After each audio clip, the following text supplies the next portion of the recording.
Hi అండి. మీరెప్పుడైనా కొబ్బరి జున్నుని ట్రై చేశారా? ట్రై చేయకపోతే ఒక్కసారి ఇలా ట్రై చేయండి. చాలా టేస్టీగా ఉంటుంది.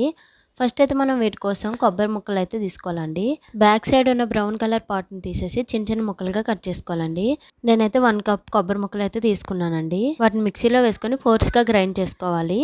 తర్వాత అందులో 1 ½ కప్ వాటర్ వేసుకొని ఒకసారి గ్రైండ్ చేసుకొని ఆ కొబ్బరి పాలననేవి తీసుకోవాలండి. ఇలా వడపెట్టుకున్న కొబ్బరి పాలలో ఒక 2 టేబుల్ స్పూన్ కార్న్ ఫ్లోర్ వేసుకొని అందులో కొన్ని కొబ్బరి పాలు వేసుకొని ఉండలు లేకుండా కలుపుకొని మళ్ళీ అందులో వేసి మొత్తం కలుపుకోవాలండి. అందులో టేస్ట్‌కి సరిపడా బెల్లం వేసుకొని అంతా కలిసేలా కలుపుకొని స్టవ్ పైన పెట్టుకోవాలండి. బెల్లం ప్లేస్‌లో మీరు షుగర్ వేసుకున్నా పర్వాలేదు. స్టవ్‌ని మీడియం ఫ్లేమ్‌లో పెట్టుకొని దగ్గరికి అయ్యేంత వరకు ఉడికించుకోవాలి. అందులో 1 టేబుల్ స్పూన్ నెయ్యి వేసుకొని మొత్తం కలిసేలా కలుపుకొని స్టవ్ కట్టేసుకోవాలి. అది కంప్లీట్‌గా చల్లారాక ఒక బాక్స్‌లో వేసుకొని 1 అవర్ పాటు ఫ్రిడ్జ్‌లో పెట్టుకోవాలండి. 1 అవర్ తర్వాత బయటకి తీసి చూస్తే జున్ను రెడీ అయిపోతుందండి. ఈ వీడియో మీకు నచ్చితే లైక్ చేయండి, షేర్ చేయండి. మరిన్ని వీడియోస్ కోసం మన ఛానెల్‌ని ఫాలో అవ్వండి ఫ్రెండ్స్.